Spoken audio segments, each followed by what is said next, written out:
kat tangan aku ada Action Camera KA1 brand Keep Bees. Okay, action camera untuk kaki mancing. Memang kalau mana kaki mancing memang patut ada camera ni. Harga memang murah, bawah 300. Korang boleh dapatkan action camera ni dekat mana-mana lah. Okay, first sekali kita tengok apa yang dia bagi. Dia ada bagi dia punya kamera lah. Pertama sekali kan, kalau tak ada kamera macam mana kau nak rakam kan. Okay, ni barang-barang dia. Buku manual pun ada, kau boleh baca lah kalau kau nak baca. Dia ada bahasa Cina dengan bahasa Inggeris lah. Okay, benda ni memang bagus lah. Okay, tengok kamera dia kecil je, cantik. Ok, dia punya spek dia aku akan masukkan detail-detail dengan contoh gambar dia. Ok, korang tengok ini contoh dia. Contoh video yang aku ambil time aku pergi mancing trip hari tu ke Pulau Ketam. Memang cantik lah. Ok, ni aku bagi dia punya spek-spek dia, detail-detail dia. Video resolution dia 5K 30 fps, 4K dia 60 30 fps, 2.7K dia 60 30 fps. Foto pixel dia boleh pergi 48 megapixels. File format dia JPEG MP3 video. Dia anti shake. Dia ada stabilization dia. Display dan control dia. Screen belakang dia 2.0 inci. Screen depan dia 1.33 inci.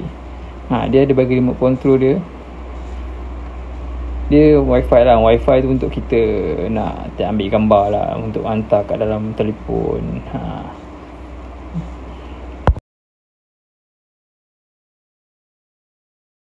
Ni contoh kamera daripada kamera depan dia. Kamera depan dia pun okay, memang terang lah. Cantik. Ni kamera depan dia ni, aku pusing, aku tengok view dia. Memang terang lah, cantik, jelas lah. Ini aku pakai 5K lah, 5K sebab mancing kan pakai 5K. Okay. Untuk kaki pancing memang aku show lah, sebab dia ada pre-recording. Pre-recording ni macam kita boleh rakam 10 second sebelum kita tekan. Memang sesuai untuk ambil strut punya view tu. Macam strut, core strut kan. Kau nak tekan bawah strut, tak dapat strut tu. Ni kau tekan 10 second dia akan dapat waktu kau tarik ikan. Memang cantik lah, memang puas hati. Dia bagi sekali memory card lah bila kau beli tu. Ni memory card dekat sini. Ni tempat charger dia, type C. Memang dia bagi semua lah, kau jangan risau lah. Item yang korang dapat sekali ni lah, casing waterproof. Ni sangat berguna lah untuk korang yang jenis kaki mancing ke, main air ke, nak pergi Wonderland ke apa kan. Kau boleh pakai ni. Tapi kalau pakai ni sound dia agak slow lah kau nak cakap tu. Ni dia punya remote yang aku cakap tadi. Kau boleh connect, tekan. Macam-macam lagi dia bagi. Ini stand untuk kepala. Ok, ni aku on. Kau tengok, aku on. Aku buka dia punya casing. Kau boleh tengok. Memang cantik, memang clear lah. Gambar memang clear. Dia punya screen touch screen lah. Kau boleh pakai tangan je. Ok, tekan album. Bagi aku memang berbaloi ya, dengan harga yang bawah daripada 300 ni. Untuk korang dapat action camera ni untuk kaki mancing.